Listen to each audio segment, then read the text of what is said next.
దేవునికి మహిమ ఘనత ప్రభావాలు ఆరోపింపబడునుగాక. ఈ వీడియో చూస్తున్న నా ప్రియ సహోదరి సహోదరులందరూ దీవించబడుదురుగాక. మరొకసారి మీ ముందుకు వచ్చాను. మంచి అద్భుతమైన ఆ పరమదేవిని మాటలను తీసుకుని వచ్చాను. రాజులకు రాజు, ప్రభువులకు ప్రభు అయిన ఆ యేసుక్రీస్తు ప్రభు వారి మాటలను మీ ముందుకు తెచ్చాను. వినండి, ఆనందించండి, ఆశీర్వదించబడండి. మరొకసారి పరమగీత గ్రంథము 1వ అధ్యాయము 7-8 వచనాలు మనం చదువుకుందాము. దాని గురించి నేను మీతో మాట్లాడాలని అనుకుంటున్నాను. దయచేసి వినండి. 1వ అధ్యాయము 7-8 వచనాలు. నా ప్రాణప్రియుడా, నీ మందను నెచ్చట మేపుదువో, మధ్యాహ్నమున నెచ్చట నీడకు వాటిని తోలుదువో నాతో చెప్పుము. ముసుగు వేసుకుని దానునై నీ జతగాండ్ల మందల యొద్ద నేనెందుకుండవలను?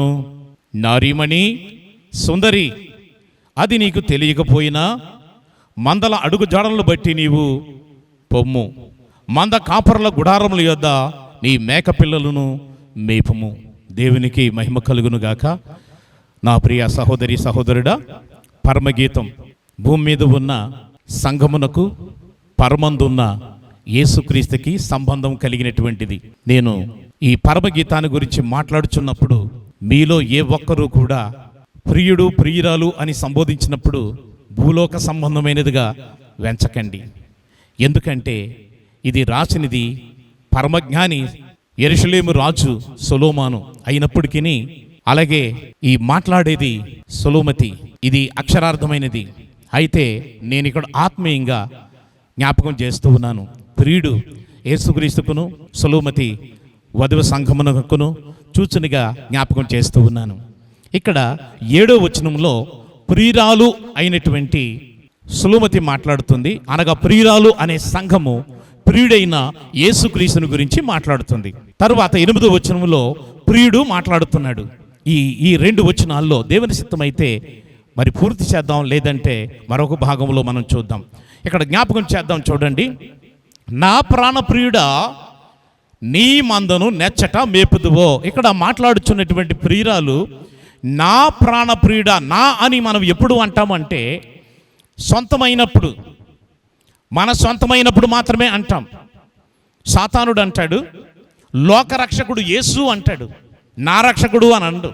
కానీ నీవు నిజముగా యేసుక్రీస్తుని అంగీకరించినట్లయితే, పాపాన్ని క్షమించిన వాడు అని, నీ పాపం కొరకే సిలువ మరణం పొందాడని, నీ పాపం కొరకే మరి రక్తం చిందించాడని నువ్వు నమ్మినట్లయితే అప్పుడే అంటావు, నా కోసం ప్రాణం పెట్టిన, నా కోసం రక్తం కార్చిన నా ప్రాణప్రియుడైన యేసు. ఈ ప్రియురాలు కూడా అదే అంటుంది, నా ప్రాణప్రియుడా.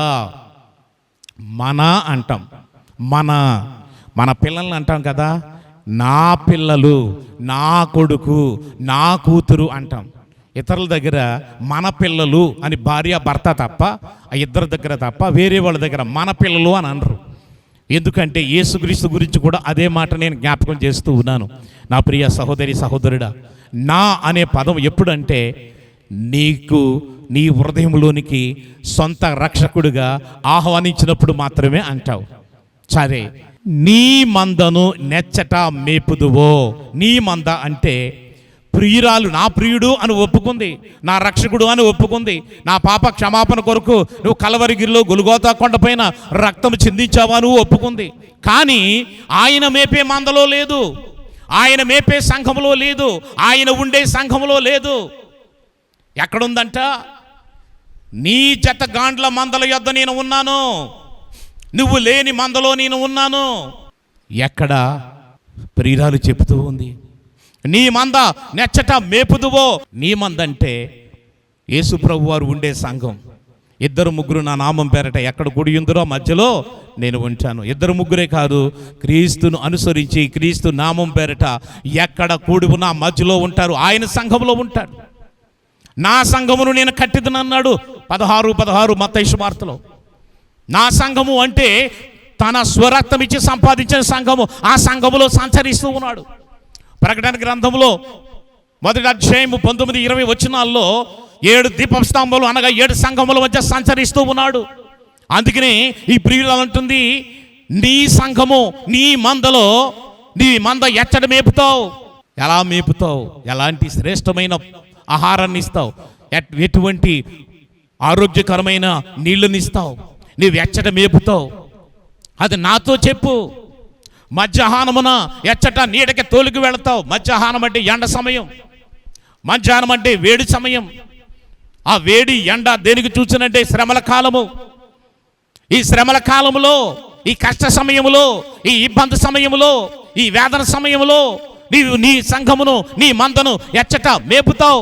నాతో చెప్పు. దేవునికి స్తోత్రం కలుగును గాక. ఒకసారి జ్ఞాపకం చేసుకోండి. నా ప్రాణ ప్రియుడా అంటుంది, నీ మంద అంటుంది. ప్రియుడు నావాడే, కానీ నీ అనే మాట అంటుందంటే ఆ మందలో లేదు, నిజమైన మందలో లేదు, యేసయ్య ఉండే మందలో లేదు, యేసయ్య మేపే మందలో లేదు.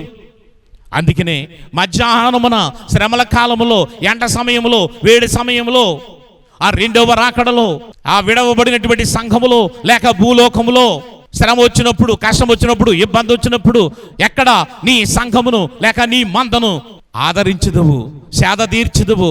నాతో చెప్పుము. ఎలాంటి నీడకు తోలుదావు? ఆ నీడ ఏంటో తెలుసా? బైబిల్ గ్రంథంలో తెస్సలోనికి రాసిన పత్రికలో చెప్పబడుచున్నది ఏమిటో తెలుసా? 17వ వచనం, అనగా తెస్సలోనికి రాసిన పత్రిక 4వ అధ్యాయంలో 17 నుంచి మనం చూసినప్పుడు మనకు కనపడుతుంది. ఆర్భాటంతోనూ ప్రధాన దూత శబ్దంతోనూ దేవుని బోరుతోనూ ప్రభు దిగి వచ్చును. మృతులైన వాడు మొదట లేతురు, ఆ మీదట సజీవులమై నిలిచి ఉండి మనము వారితో కూడా ఏకముగా మేఘముల మీదకు, ఆకాశ మండలమునకు కొనుపోదము. ఇదే 7 ఏండ్ల విందు. జ్ఞాపకం చేసుకోండి, గుర్తుపెట్టుకోండి. తెస్సలోనికి రాసిన పత్రిక 4వ అధ్యాయము 17వ వచనం నుండి మనం చూసినప్పుడు ఎక్కడికంట? ఆకాశమునకు, ఆకాశ మండలమునకు, మేఘముల మీద. మేఘాలే మనకు వాహనాలు. మార్పు చెందుతున్న ఈ బరువైన శరీరం కాదు, ఈ భారమైన శరీరం కాదు. ఆయన వచ్చి ఆకాశ మండలం ముందు ఉండినప్పుడు రెప్పపాటున మార్పు చెందుతుంది ఈ శరీరము. అప్పుడు ఆ మేఘాల మీద మనం నిలబడితే తేలికగా ఆయన దగ్గరికి తీసుకెళ్ళిపోతాం. అక్కడే ఆకాశ మండలంలోనే 7 ఏండ్ల విందు జరుగుతుంది. భూమిలో విడవబడినటువంటి 7 ఏండ్ల శ్రమలు. ఆ శ్రమలలో మనం ఉండకుండా ఉండాలి అంటే నిజమైన యేసయ్య రక్తము చేత నీ పాపాలు కడుక్కో.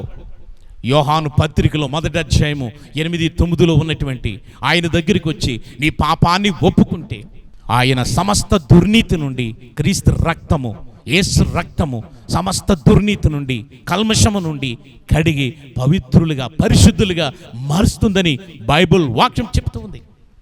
నా ప్రియ సహోదరి, సహోదరుడా, ఈరోజే, ఇప్పుడే నువ్వు జ్ఞాపకం చేసుకో.